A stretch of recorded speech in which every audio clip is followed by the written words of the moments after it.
Well, hello, that's me again. Today is February 15th. It is Thursday, I believe. And let's start with the news which, well, people ask constantly on my blog, for example, and I want to dispel any kind of the misunderstanding whenever I talk about the Russian losses. And Russians definitely do lose personnel, they do lose equipment, primarily on the ground equipment such as tanks. And here's what is this all about. Now we have yet another thing that the Ukrainian side, amid the bleak winter of the front lines in the eastern region of Donetsk and Kharkov, President Vladimir Zelensky was at least able to say in an interview this month, Russia lost many ships. So they talk about that they sunk, allegedly by those surface drones, this Caesar Kunikov, which is, by the way, almost 40-year-old ship, which has never been updated. It carries even the older versions of AK-725. It's a 57 automatic gun, which is really not up to the task. So if it even happened, which I didn't have the confirmation yet, then they were thinking basically transport. I mean, defenseless transport, only just being under military supervision, under military command. But we do not know yet what is going on there, and from my sources, so far, the mom. You need to understand that actually we live in the environment, so to speak, where this constant, responses Pardon me. And the question here is that we constantly are bombarded by the statements and claims of the Ukrainian side and Kiev regime propaganda, which immediately is being spread by the basically, dirty corporate media in the United States and elsewhere, that the Russians losing, like, I don't know, the Russians by now probably lost a couple of their, Black Sea fleets, probably 3 times their air force and things of this nature. So most of it is propaganda, as was the case, for example, with this allegedly the submarine which have been lost, which hasn't been lost at all, and it was on the dock and it didn't even suffer serious damage. Then, of course, we had this lies about 3 Su-34. Then we had the issue of the allegedly shooting down A-50. All this is the response to usually to uphold or to lift the absolutely low morale and degeneration of the Ukrainian nation, because they need to report something, and they of course do things such as this. This is actually maybe related to what they say about Caesar Kunikov. As you can see yourself, this is the Ministry of Defense of Russian Federation, which reports that at the evening of the 9th February 2024, the Kiev regime attempted to terrorist attack on the Russian civilian transport vessels in the southwest area of the Black Sea, and using, of course, these semi-submersible drones. So basically, the patrol ships of the Black Sea fleet and aviation of the Black Sea fleet have been used, and those things, those drones, one have been blown out, with artillery, the other have been suppressed by the electronic countermeasures. So, but pay attention to the fact that they attack actually civilian targets, and they attack them. If you look attentively at the Black Sea, this is your southwest. Well, guess what southwest is? It is, of course, Turkish Straits, so to speak, and these are civilian transports which go there, and they try to attack civilian transports. It really looks like it's London's idea of the naval warfare, because they do not have serious navy, so they try to do the terrorism. That's the only thing they can do, and of course they provide real-time targeting. Well, so it was repelled on the 9th, but the issue here, of course, is much deeper, is much more profound than just merely the Ukrainian side, coming up and, inventing all those, successes, which most of them are not successes. They are complete, just basically imaginary victory, so to speak, across. If we go against the background, if we go, for example, and take a look at the situation in the with Avdiivka. Washington Post, which gladly it's basically the herald of the Kiev regime propaganda. All of them, including their so-called journalists on places, they basically convey only the Ukrainian side story. They lie, they exaggerate, but even they have to admit that Ukraine on the verge of losing Avdiivka, strategic city, long targeted by Russia. Well, first, those people do not understand what strategic city is. It's just Avdiivka is just another Bakhmut, essentially, in terms of its real significance. Yes, it is the transportation, so to speak, hub, or the point, which of course has some significance in terms of the supplying of the grouping of the armed forces of Ukraine. But truth is, the Avdiivka have been actually cut in two recently, and now we have the formation of the two cauldrons, and now the armed forces of Ukraine begin to run out of the city in small groups of 10 to 15 people. So, and when you look at this, and how to put it politely, they just love to talk about this strategy and things of this nature, while in reality, of course, the situation in Avdiivka is absolutely grim. And here comes the possible major reason why armed forces of Ukraine and their propaganda outlets of Kiev regime actually first they declared this allegedly Cesar Kunikov, and then of course today they attacked the school stadium and shopping mall in Belgorod. So, which is pure terrorism, and you would expect this from the governments in Washington and in London, who provide them, so to speak, the targeting. It is the fact that in Selidova, the area not far from Donetsk, evidently, this 3rd Brigade, which was supposedly the best trained and all that, the guy, this idiot, David X, masturbates on those kind of Nazis because it's a Nazi brigade. And evidently it has been basically, pretty much culled dramatically. And nobody knows how many people have been killed by Russia launched strikes on their basically base where they have been located in Selidova. And who knows? People say that the area have been blocked off immediately, and there was just absolute staggering number of the ambulances there, because obviously Iskanders arrived there and with the cassette or cluster munitions. So there you go. Remember, it was Ukrainian side which started to use cluster munitions against, including Russian civilian targets. But here they are, and we can only, so to speak, how to put it politely, imagine what is happening there, because we know it would have been an absolutely slaughterhouse. And we can only sit and speculate.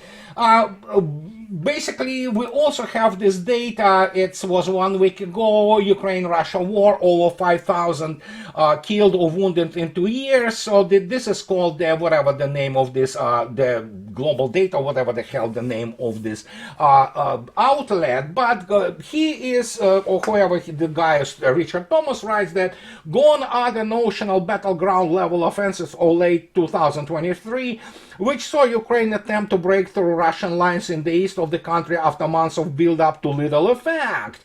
And now he talks about that they are reduced to the company-level attacks against Russian defenses. I can tell you, it's even less than that. They are just spread groups, and this is the only thing Pentagon knows. They tried it in Kharkov in 2022, is to basically penetrate or infest the battlefield with the smaller groups, but this is about it. This is as much as they can do. And so they obviously get into their, Russian defenses, and you know what? Yeah, they just basically dead. Such tactics negated any prospects of the breakthrough given the depths of Russian defense along the front line. Well, the problem is obviously there is no tactics which can help to penetrate Russian defenses, including even if there would be U.S. army trying to break through it, because obviously in this case we would have the situation which, well, Russia will simply leave their whatever NATO armies blind by means of removing and disabling most, if not all, but most of the critical ISR, intelligence, surveillance, reconnaissance, space-based assets, and that will be it. After that, when you don't have really combat control, you're screwed. And fact is that in terms of the electronic warfare, United States is nowhere near Russia, and especially, and so the same goes for the other NATO members. And as if to basically demonstrate to you why we have the situation which is, absolutely clinical about this whole, which is basically collective suicide. Guess what? Yesterday, none other than Mr.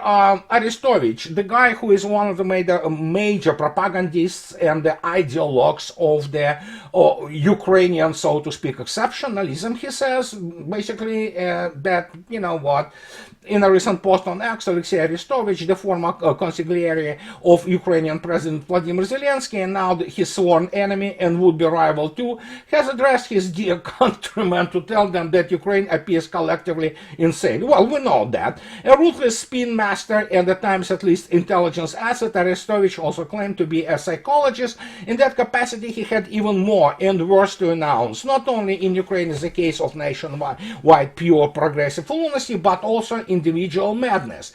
He talks about the spreading psychosis, and he's talking about basically everything what is happening in Ukraine was the result of building your house on sand.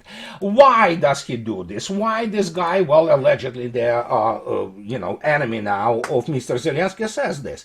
I can tell you very simply.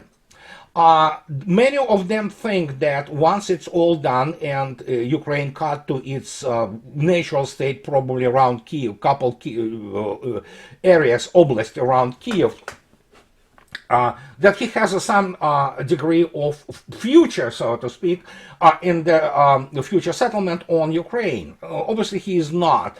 And fact is, he might be actually charged as the war criminal, as many Goebbelsonians have been, for example, in the trials, Nuremberg trials in 1946. So in this particular case, the guy is trying to, well, walk back whatever he did while he was, telling Ukrainians and being very open about it that they are basically a nation of the, Shipple, that, and even before their special military operation. Now he tries to walk back all those things because you know what, he doesn't want to face tribunal. And that's why he suddenly talks about this situation with the Ukrainian nation, which has been completely brainwashed by its Western counterparts and their curators. And if this hasn't been enough, just to demonstrate to you what is happening in the minds of the so-called Western elite, go and watch it. Of course, we have Mr. Lubavitz, known to us as the Daily Show, who is a stand-up BSer and nothing more than a cute propagandist and comic, who is back at his, Daily Show, obviously to support the basically disintegrating Biden and DNC campaign. And here he invites yesterday Zanny Minton Meadows, the chief editor of Economist. Economist is a tabloid. It is a rag written by the imbeciles who primarily produced from the Oxford and other so-called elite humanities institutions in Great Britain, or UK rather. And here she is talking about, and that tells you not only that she is very unattractive woman, but she is also genocidal maniac. She is talking about that, yeah, this is the best, how to put it politely, investment. Let Ukrainians die. They are the people who are being killed. We're doing okay. This is a typical cowardly breed. I mean, she obviously has no morals, and so basically she would qualify in the case of the real global war, in which the West will be wiped out as the war criminal. But that's pretty much most of the corporate legacy media in the West. Many of them directly qualify as war criminals. And she suggests that, yeah, let's kill more Ukrainians. And now when you listen to this absolute delirium, and Mr. Jon Stewart being freaking clown, smiling at it, which tells you pretty much who those elites are in the West, they're genocidal maniacs, we can take a look at this lady's, Zanny Minton Beddoes CV. And look at this, who she is. Born in July 1967, she's a British journalist.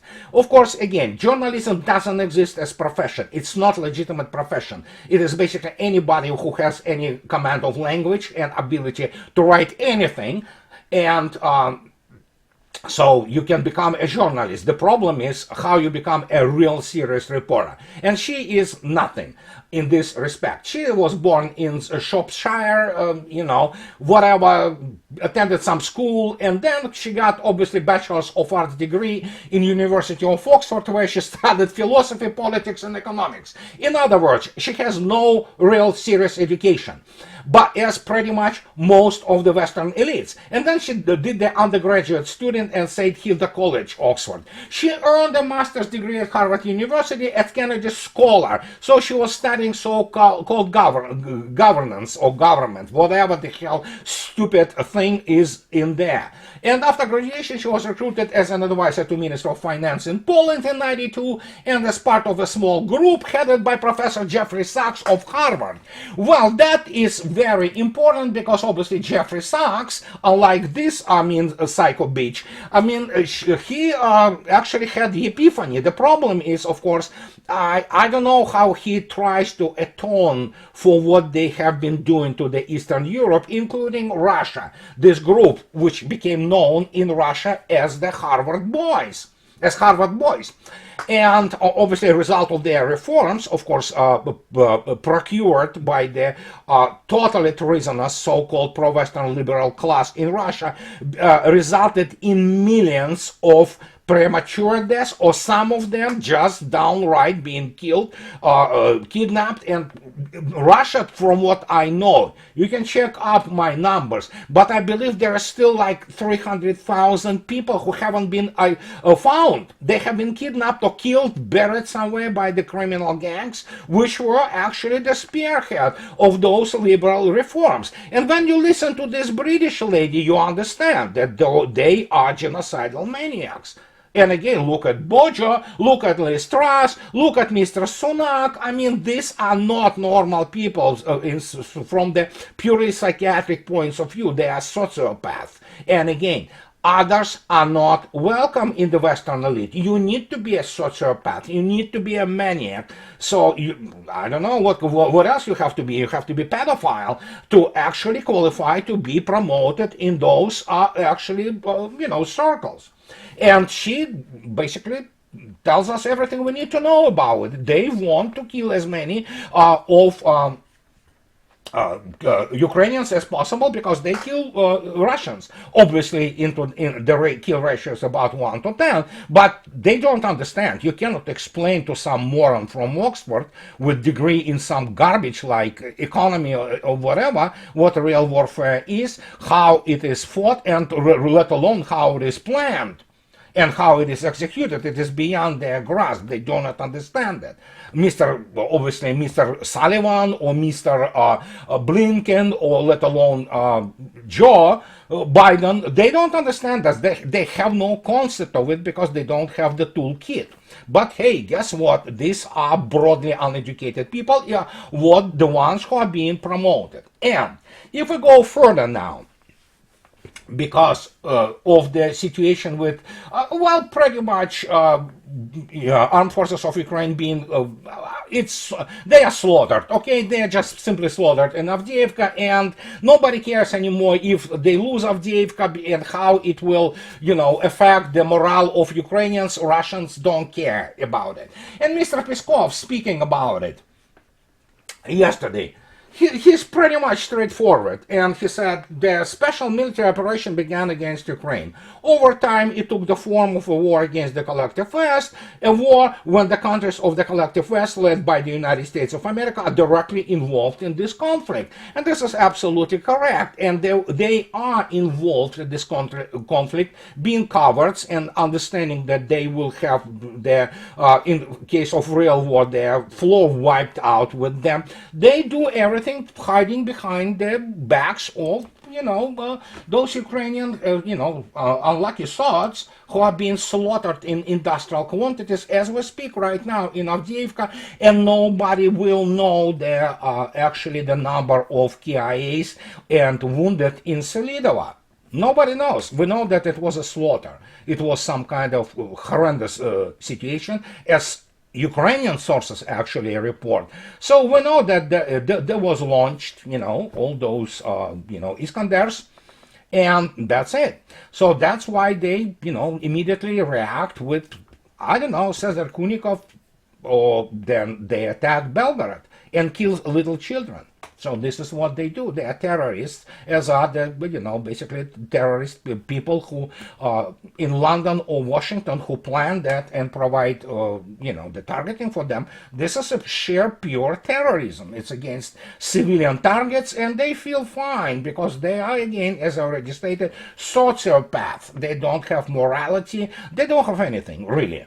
And so goes for the, basically, corporate media in the United States and Western Europe. Those people, as I constantly on record, I stress this fact, normal people do not work there. And even when some people in some alternative media write, oh, this is horrible because they do not believe in those things. They believe in their own propaganda. Well, this is exactly why I'm saying it, that normal people do not believe that garbage which is being basically spread by them. If they believe and they bought their own BS, so they are sociopaths, and they are people of the very limited intellectual level. But then again, I am stressing this again. The elites in the combined West, all those what Mr. Nixon stated, the media elitist complex, and obviously the government officials, many of them, they are uncultured people. They are people with extremely low level of culture, and American education, as I already stated, let alone the European education, is over. It's done. But so developing this issue, we just to demonstrate to you what Britain has become, here it is. I mean, you know what? I don't even freaking know how to comment on this anymore. This is absolute insanity. And again, these are not normal people. Normal people don't do this. As you can see yourself, Royal Navy, which can barely put one aircraft carrier to sea and one destroyer, Navy could make climate change courses compulsory. The Royal Navy is considering introducing compulsory climate change courses for all sailors, the Telegraph can reveal now. I mean, get it? How else? I mean, I have no words for that. Instead, obviously, of combat training and studying their material hardware, so to speak, honing their tactical and technical skills, guess what? They will be actually taking courses in the climate change. Already extremely low fighting capabilities of Anglo-American militaries, especially personnel, which are being laughed at throughout the whole world. Now, a Royal Navy wants to completely finish off their sailor, their enlisted contingent, and probably officers who won't know what to do in real war, obviously, or how to run and drive the ship, but they certainly will know that how to handle the climate change. This is institutionalized insanity, and this is everything you need to know about what is going there. And of course, because of that, because they cannot win anything, they cannot fight. We have this situation, Larry, my dear friend, did a very good piece on this disclosure of this horrible Russian plans of some nuclear weapons in space that he talks about. Moving on today's spectacle of Mike Turner, the Republican in charge of the House Intelligence Committee, doing his desperate bid to coerce the Speaker of the House into bringing the funding for Ukraine to the floor. I call this try to scare the hell out of Congress and voters in order to get money for Zelensky. And he's talking about the so-called utter nonsense, which it is, because this is not new, this is old information, and I explain nicely with closed caption too in the following video. So just go and listen to Larry's excellent video, but these are his bullet points he makes. President George W. Bush unilaterally withdrew from in 2002 from their anti-ballistic missile treaty. So Russians have to react. Russia proceeds to build up the world's best air defense systems, which is a system which is comprised of S-400, S-500, and S-550. And we can only imagine what is coming next online. The S-500 is designed for intercepting and destroying intercontinental ballistic missiles, as well as hypersonic cruise missiles and aircraft, for air defense against airborne early warning and control. And he is talking about that basically they sell the good old information as some kind of revelation. All the CIA briefers had to do was show the members of Congress the following video, which is already available and not classified on YouTube. He's talking about Russian S-550, and again, we're talking about the other systems, including, of course, the so-called Russian Inspector satellites. What is Russian Inspector satellites? These are satellites which, in case of real war, will not, explode with the horrendous 1 megaton or something nuclear device in the space, thus annihilating part of the, for example, American satellite constellation. Well, doing this, you can also kill your own satellites. No, what you do, you develop those satellites. They called Inspector because they can change basically the orbit. They can approach the other satellites, as was the case, for example, with the latest keyhole intelligence satellites by United States recently, which was supposed to be the best thing ever, which it is. It is an excellent satellite with incredible resolution. But the point is, Russians just basically brought in Inspector satellite, which approached the keyhole, made the photos of its critical components, flew around it, just sent those photos back to Earth, and flew away. And this is just the hint that, you know what, we follow you. If need be, you will be killed immediately. And of course, when they talk about nuclear, they probably mean nuclear power blocks, which Russian satellites, Inspector satellites use, because that allows them to maneuver and not be dependent on some kind of, chemical fuel. How does it work? I don't know, but Russia is way ahead of the United States in this respect. So, and that tells you everything you need to know about those revelations, which are not revelations, which are political, basically hustle and posturing to get this money to Ukraine. But the problem is, it doesn't matter what you send there. United States and NATO have been demilitarized pretty much totally. Unless, of course, they begin to sell and to send what little they have in terms of their own defense or whatever doctrinal purposes. And that obviously tells you everything you need to know. And those 60 billion, most of them will probably stay in the United States to basically feed this hyena appetite American military-industrial complex, which didn't manage to produce a real good weapons yet. But you know what? And of course, it's going to line the pockets of very many people from the political circles in Washington. But this is what the reality. This is what the reality is. And so, if that hasn't been enough, let me show you something which is. Really, how to put it politely, really sensational, okay? Here we have this guy.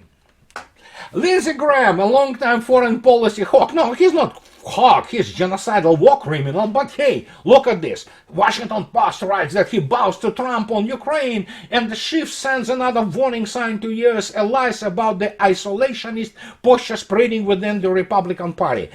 So there is no isolationism in the United States, but then again, you have to explain it to those shysters and basically imbeciles who run all American media, legacy media. But there is obviously, this is a sensation of sorts, and of course, Vapor continues to squeal and cry about this.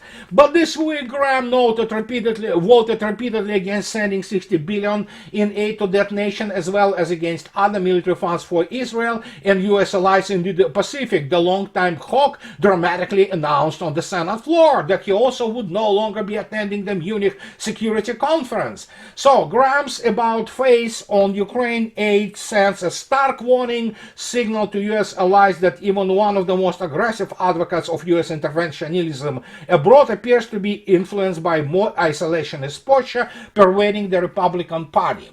And I can tell you one thing. Well, yeah, Graham is kinda in a good relations with Mr. Trump, but it is not just, it is all pre-election posturing. We probably have to really admit to ourselves that Trump probably would be next president. And if anybody believes that you can invoke 25th amendment and somehow remove Biden, can you imagine who can Democratic Party really run? Kamala Harris? I mean that will be hilarious. Her as a POTUS and let alone running for whatever. It's ridiculous. Then of course you can get I don't know, Hillary.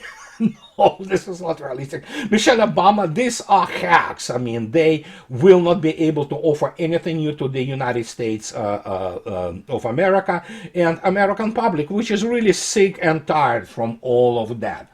And I want to finish off today with some very symbolic thing. This was very true, actually, as it turned out in the history of the Cold War. It was the Soviet Union which didn't allow to the United States to unleash hell all over the place, as they try to do now. Today you can easily substitute the Soviet flag with Russian tricolor. And let me put it this way, this is pretty much explains to you what is happening in the world. And this is a great, simple drawing, but it is so profound.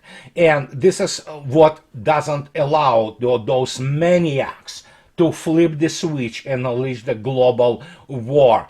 Guess what? In this global war, no major US or let alone European city and installation, military or command and control survives. Simple as that. So anybody wants to do that?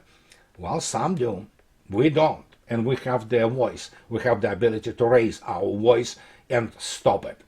So this is what I wanted to tell you today, guys. And as usual, those who like what I do, please subscribe to my channel. And you can buy me a coffee or two or support me on Patreon. That would be greatly appreciated. And that's what allows me to continue to do what I'm doing, guys. And what can I say? That's it for today. And have a nice upcoming weekend. I'll talk to you later. Bye-bye.